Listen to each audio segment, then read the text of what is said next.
आगे हम लोग देखते हैं जैव प्रौद्योगिकी एवं उसके उपयोग। देखिए, जैव प्रौद्योगिकी जो है ये मानव स्वास्थ्य के क्षेत्र में इसका उपयोग बढ़ता जा रहा है। हमारे शरीर के विशिष्ट ऊतकों में बनने वाली विविध प्रकार की लाभदायक प्रोटीन के जीन को जीनी पुनर्संयोजन द्वारा जीवाणुओं में अंतर्वेशित करके रूपांतरित जीवाणुओं द्वारा इस प्रोटीन को बड़े पैमाने पर संश्लेषित किया जाता है। कई प्रकार की प्रोटीन्स, हार्मोन, प्रतिजैविक, एंजाइम, वैक्सीन आदि का इसी विधि से बड़े पैमाने पर उत्पादन किया जाता है और औद्योगिक स्तर पर औषधियों तथा अन्य प्रकार से इसका उपयोग करते हैं। देखिए, 1982 में मधुमेह के रोगियों के लिए मानव इंसुलिन का जो है सफल उत्पादन किया गया है। इसके पश्चात रुधिर जामन के लिए आवश्यक रुधिर जामन कारक थर्ड का विषाणुओं के संक्रमण में सुरक्षा करने वाले पदार्थ इंटरफेरॉन, रुधिर के थक्के को घुलाने वाले पदार्थ प्लाज्मिनोजेन तथा मानव वृद्धि हार्मोन आदि का जो है औद्योगिक स्तर पर उत्पादन किया गया है। देखिए, औद्योगिक उपयोग में एंजाइमों का भी जो है उत्पादन किया जाता है। ठीक है।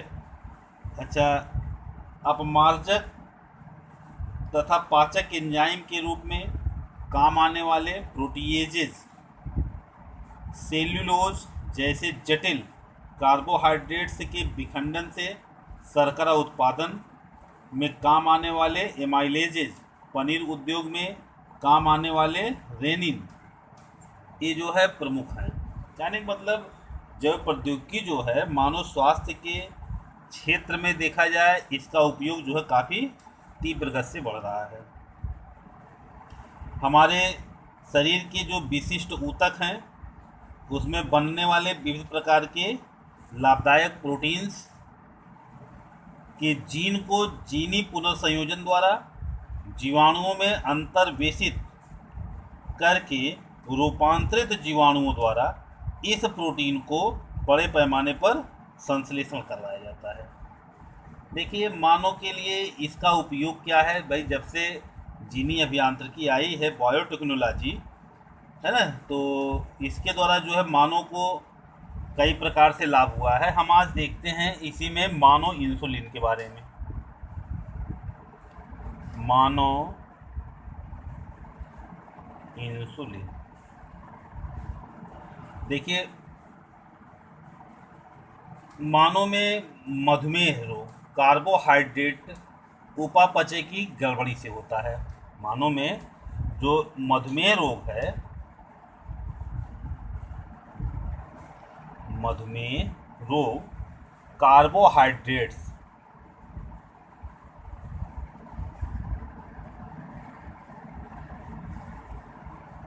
उपापचय की गड़बड़ी से होता है। देखिए, इस रोग में शरीर में इंसुलिन हार्मोन का पर्याप्त मात्रा में उत्पादन नहीं होगा।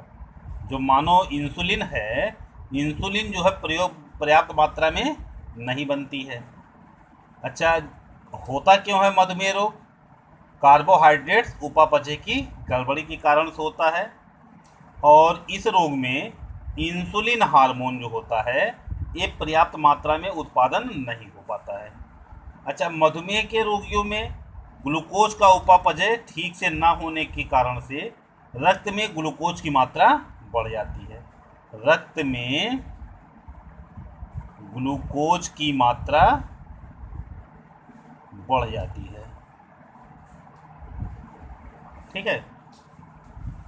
अच्छा, इंसुलिन हार्मोन अग्नाशय की बीटा कोशिकाओं के द्वारा स्रावित होते हैं। ये स्रावित कहाँ से होते हैं?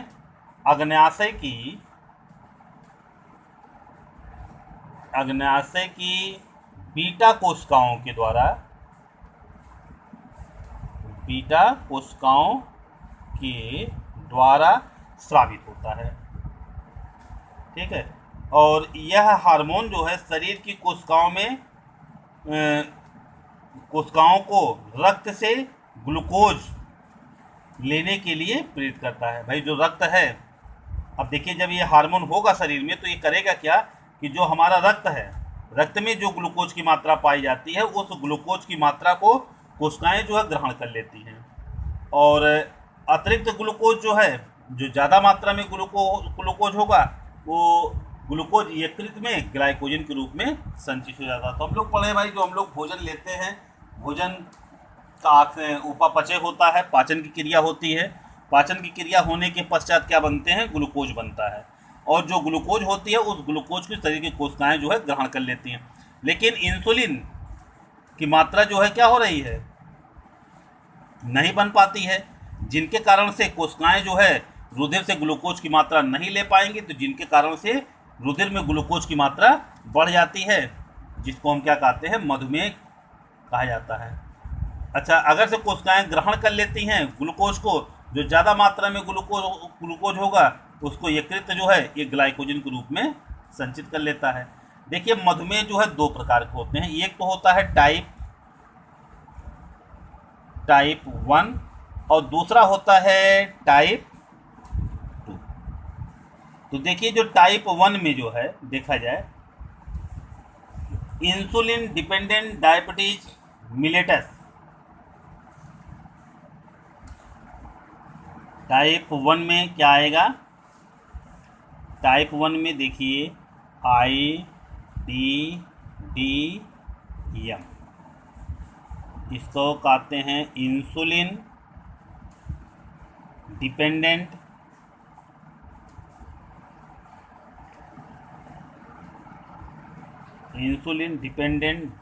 डायबिटीज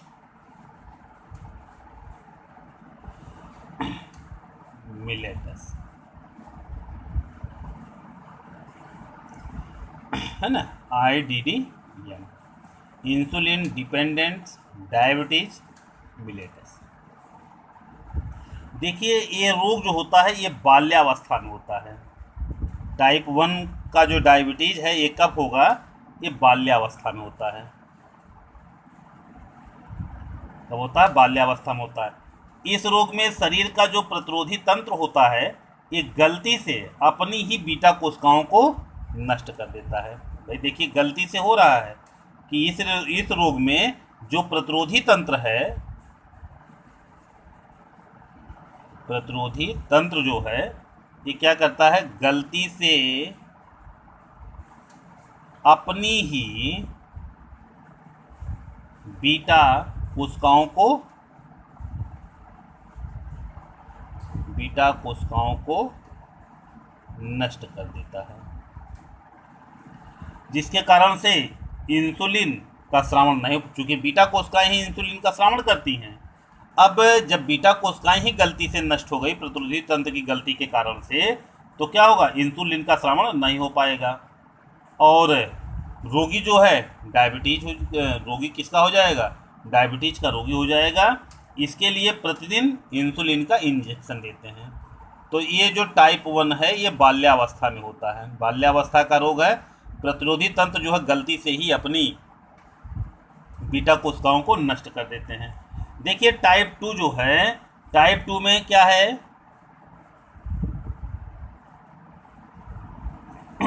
ना, NIDDM। अब देखिए इसको क्या कहते हैं, नॉन इंसुलिन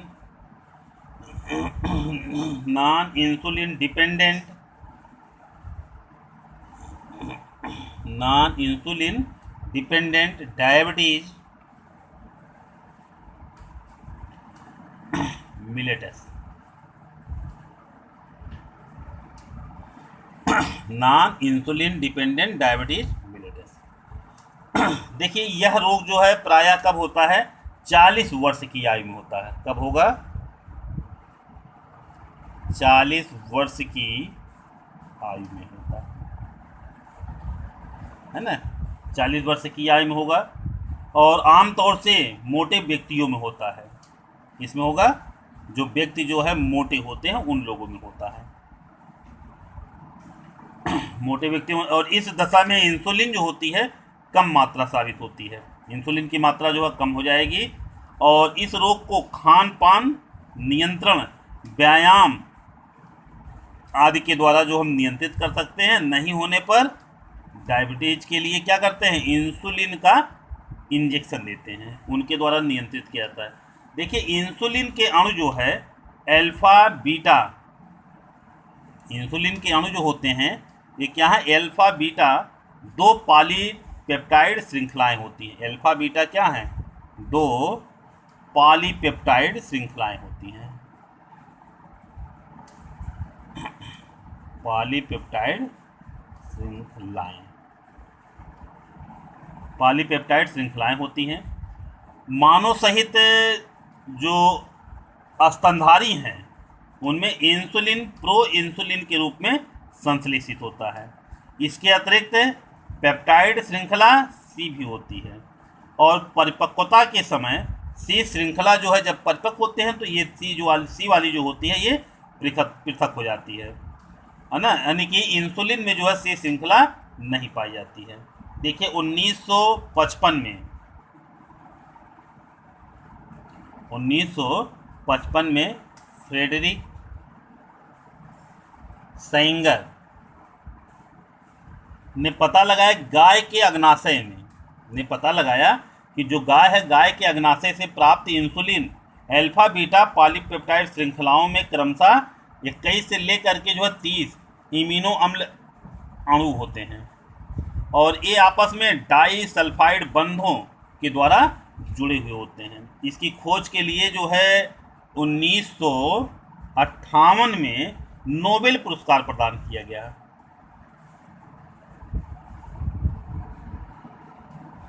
नोबेल पुरस्कार दिया गया था इनको, ठीक है।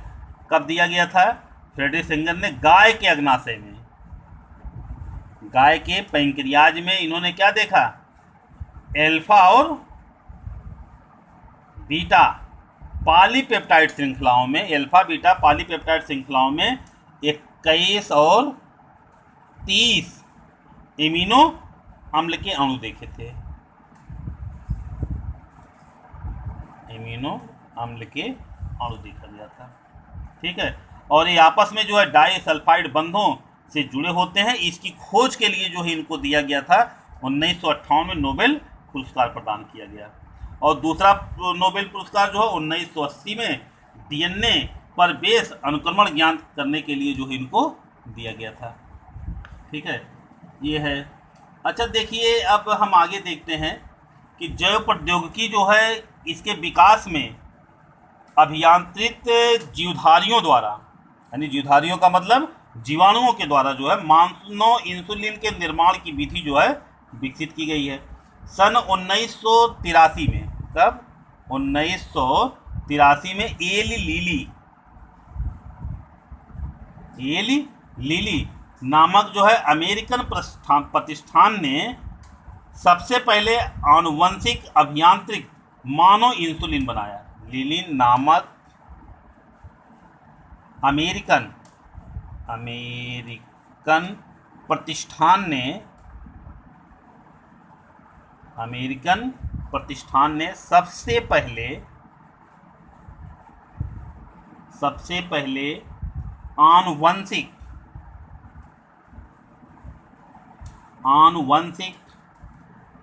अभियांत्रिक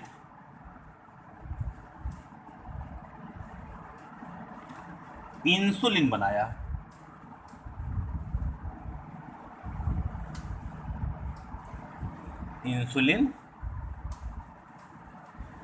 था, ठीक है। अच्छा, सबसे पहले मानव इंसुलिन की ए तथा बी श्रृंखलाओं के लिए डीएनए न्यूक्लियोटाइड क्रम ज्ञात किया गया और इन डीएनए की ज्ञात श्रृंखलाओं को पृथक स्ट्रेन ई कोलाई, कौन सी बैक्टीरिया है, ई कोलाई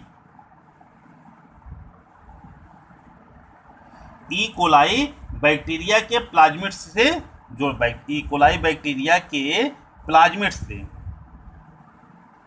प्लाज्मिड से क्या कर दिया गया, जोड़ दिया गया, और इस प्रकार से जीवाणु में इंसुलिन निर्माण के जीन्स आ गए। भाई देखिए इकोलाई नामक बैक्टीरिया में क्या किया गया, प्लाज्मिड के जीन को जोड़ दिया गया, प्लाज्मिड के साथ जोड़ दिया गया, और इस प्रकार से जो बैक्टीरिया है, बैक्टीरिया में इंसुलिन निर्माण के जीन्स आ गए, और इन जीवाणुओं का उचित माध्यम एवं वातावरणीय दशाओं में किण्वन टैंक में संवर्धन किया जाता है, और अंत में टैंक से पदार्थ निकाल करके इंसुलिन को जो है पृथक कर लिया जाता है। ठीक है, और दोनों इंसुलिन श्रृंखलाओं को डाइसल्फाइड बंधों द्वारा जोड़ करके जो है मानो इंसुलिन प्राप्त कर लिया जाता है।